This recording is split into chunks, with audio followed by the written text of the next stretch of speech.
是我大威的了。是他，王朝了。是。好，挑战5号令。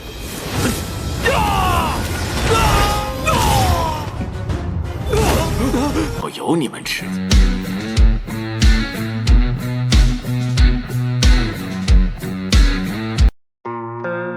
Halo guys, halo semuanya, selamat datang kembali di channel Alu Cerita Film. Dan bagaimana kabar kalian? Tentunya Mimin selalu doakan agar kalian semua dalam keadaan baik, sehat, dan bahagia selalu.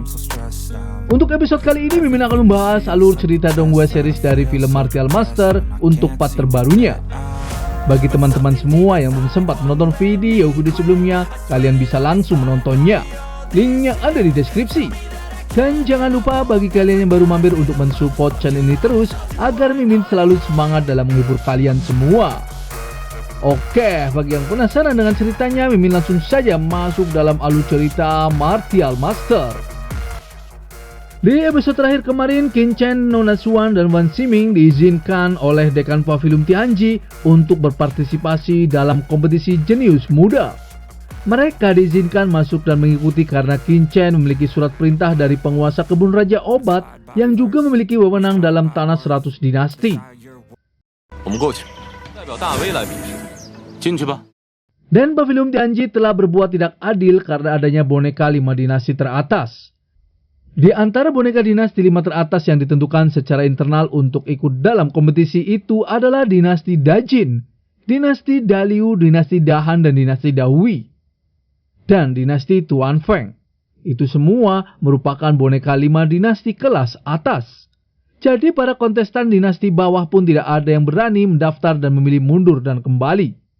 Di saat Qin Chen dan yang lainnya memasuki Pavilion Tianji, ada beberapa praktisi yang sok keras dan mengira kalau Qin Chen adalah bocah dari dinasti bawah dan kedatangannya Qin Chen hanya akan menjadi bulan-bulanan mereka dan Qin Chen dipastikan akan mati di tangannya. Namun di sana, leluhur Diu yang mendengar percakapan mereka, ia mengatakan kepada para kontestan yang songong itu untuk tertawa sampai puas. Karena nantinya akan menangis oleh Lord Qin Chen. Di sisi lain dari Pavilion Tianji, di sana ada para jenius muda dari 4 dinasti teratas. Dan salah satunya adalah Nona Zifai dan 3 jenius muda lainnya adalah tuan muda dari dinasti teratas dari 100 dinasti. Mereka mengaku kalau dirinya adalah para jenius muda yang paling jenius dan tidak ada tandingannya. Kedatangan Nona Zifai adalah untuk melihat kontestan dari dinasti besar. Akan tetapi, Tuan Muda Gao mengatakan kalau para kontestan bukanlah para jenius muda. Dan mereka hanyalah alat yang dipilih oleh berbagai dinasti teratas untuk bersaing satu sama lain. Lalu salah satu tuan muda juga menjelaskan kalau 5 tempat teratas sudah ditentukan sejak awal. Dan sekarang hanyalah formalitas saja. Tak selang berapa lama, Qin Chen dan timnya pun ingin mencari tempat dalam kompetisi tersebut. Para jenius muda yang mengaku jenius tak terkalahkan itu pun melihat Nona Xuan yang cantik. Dan ia ingin tahu Nona Xuan dari dinasti mana. Seketika Nona Zifai pun terkejut melihat Qin Chen di sana. Tuan muda bertanya kepada Nona Zifai apakah ia mengenal Qin Chen. Nona Zifai pun mengatakan kalau sebelumnya ia ada beberapa keluhan dengan Lord Qin Chen. Dan Nona Zifai pernah bertemu dengan Qin Chen di saat memasuki di lembah terlarang di rawa hitam kematian. Tuan muda lainnya pun langsung ingin memberi pelajaran kepada Lord Qin Chen. Karena Qin Chen pernah menyinggung Nona Zifai sebelumnya. Dan mereka bertiga saling cari perhatian kepada Nona Zifai. Dan selama Nona Zifai memerintahkannya, mereka siap untuk memberi pelajaran kepada Qin Chen. Namun Nona Zifai mengatakan kalau semua itu tidak perlu. Karena Qin Chen dan teman-temannya juga akan sulit untuk melarikan diri di atas arena. Beberapa waktu kemudian, Dekan Pavilion menjelaskan kalau ada 5 arena dalam kompetisi tersebut. Dan satu kontestan bisa menempati arena terlebih dahulu. Dan kontestan lainnya dapat menantangnya untuk merebut tempat arena tersebut. Begitu sudah memilih arena juga tidak boleh diubah sampai pihak lawan kalah maka akan tersingkir. Orang-orang di sana pun mengatakan kalau dinasti menengah sangat sulit untuk memenangkannya, karena 5 kekuatan utama pasti akan menang. Lalu Dekan Pavilion juga menjelaskan kalau 5 kekuatan yang tersisa dapat dipromosikan menjadi dinasti utama kelas menengah. Ia pun mengumumkan kalau kompetisi resmi dimulai. Satu persatu dari tim 5 dinasti teratas pun menempati tempat arena tersebut. Dan mereka adalah dinasti Dahui yang menempati arena nomor 1. Disusul oleh dinasti Dahan yang menempati arena kedua. Yang menempati arena ketiga ada praktisi dari dinasti Daliu dan arena keempat dikuasai oleh dinasti Tianfeng. Dan tersisa satu lagi tempat arena yang kosong di sana. Qin Chen dan timnya pun bersiap-siap untuk menempati arena kelima tersebut. Di sisi lain, sekelompok dari dinasti Dajin yang belum mendapatkan tempat arena, ia juga akan memastikan kalau tempat tersebut akan menjadi miliknya.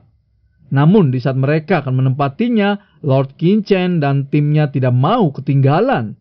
Ia langsung menempatinya lebih dulu. Qin Chen mengatakan kalau arena kelima adalah milik dinasti Wei-nya. Seketika semua orang pun terkejut mendengarnya. Salah satu praktisi dari dinasti Dajin pun berkata kalau Qin Chen sangat berani memprovokasinya. Lalu Qin Chen berkata kepada Wan Xinming untuk menjaga dan mempertahankan arena terlebih dahulu. Praktisi abal-abal dari dinasti Dajin pun akan bertarung dengan Wan Xinming untuk memperebutkan arena nomor 5 tersebut.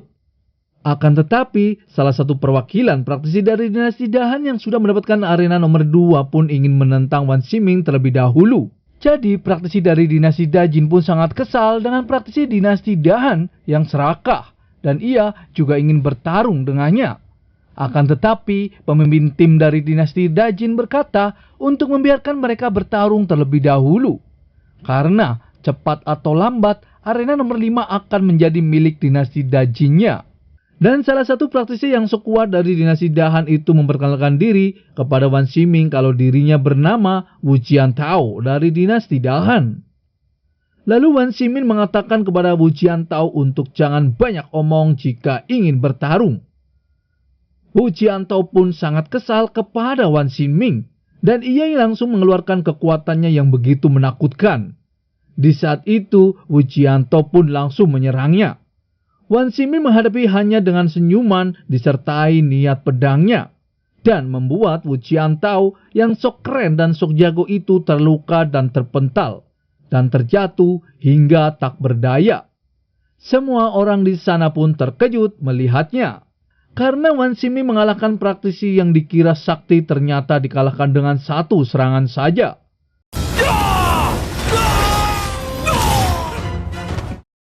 Lalu, apakah Wan Xinming masih bisa bertahan untuk memperebutkan arena tersebut? Mimin akan bahas di episode mendatang ya. Terima kasih. I don't ever slow up,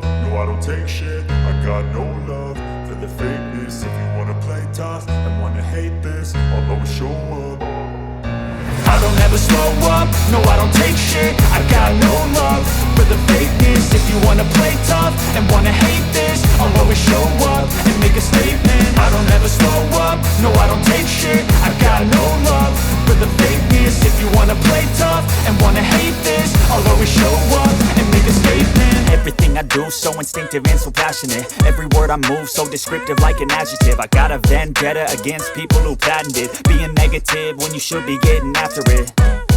I got